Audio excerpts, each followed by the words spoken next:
Laporan keuangan adalah salah satu instrumen penting yang menentukan masa depan perusahaan.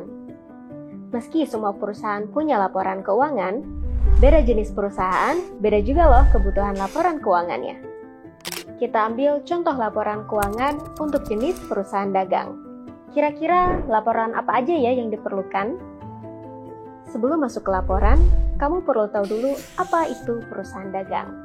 Perusahaan dagang adalah jenis perusahaan yang kegiatannya membeli barang dari produsen atau distributor, lalu menjualnya ke konsumen atau perusahaan lain. Karena fokus utama dari perusahaan dagang adalah perdagangan dan distribusi barang fisik, sudah pasti laporan keuangannya berbeda dengan jenis perusahaan lain. Perbedaan yang paling menonjol terlihat dari laporan keuangannya yang fokus pada persediaan, piutang usaha, dan laba bersih penjualan. Laporan keuangan ini nantinya berfungsi sebagai informasi yang perlu dikomunikasikan ke pihak internal maupun eksternal perusahaan.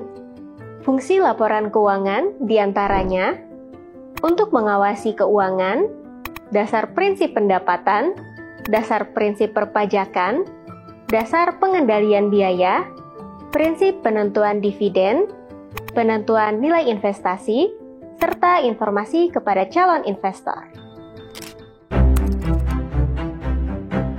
Nah, yang namanya laporan keuangan, ada banyak jenisnya loh.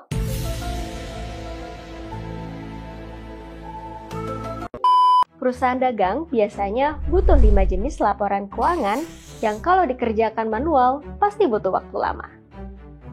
Kalau mau cara yang lebih cepat dan otomatis, kamu bisa pakai software bisnis Accurate Online dengan fitur laporan terlengkap.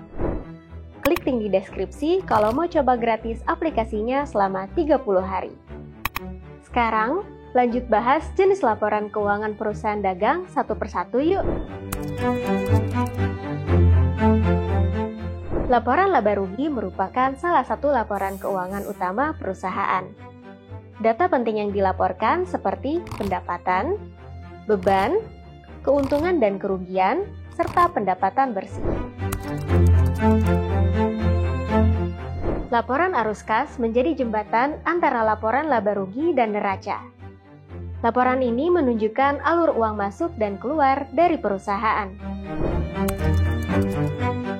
Laporan neraca membantu pemilik, stakeholder, dan analis mengevaluasi kondisi keuangan perusahaan secara keseluruhan.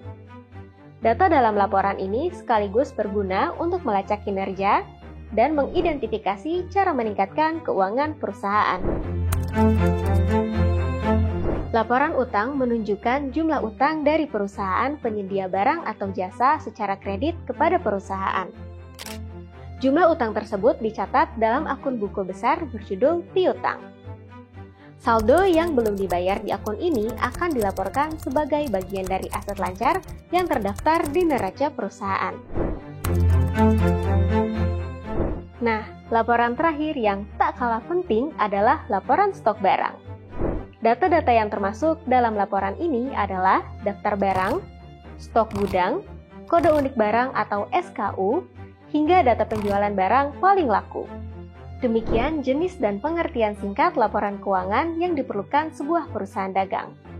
Dengan adanya laporan-laporan tersebut, bisa membantu kamu mendapatkan informasi lengkap mengenai data keuangan dan kesehatan finansial perusahaan secara menyeluruh. Kalau video ini bermanfaat buat kamu, jangan lupa like dan share ya. Nantikan video-video selanjutnya.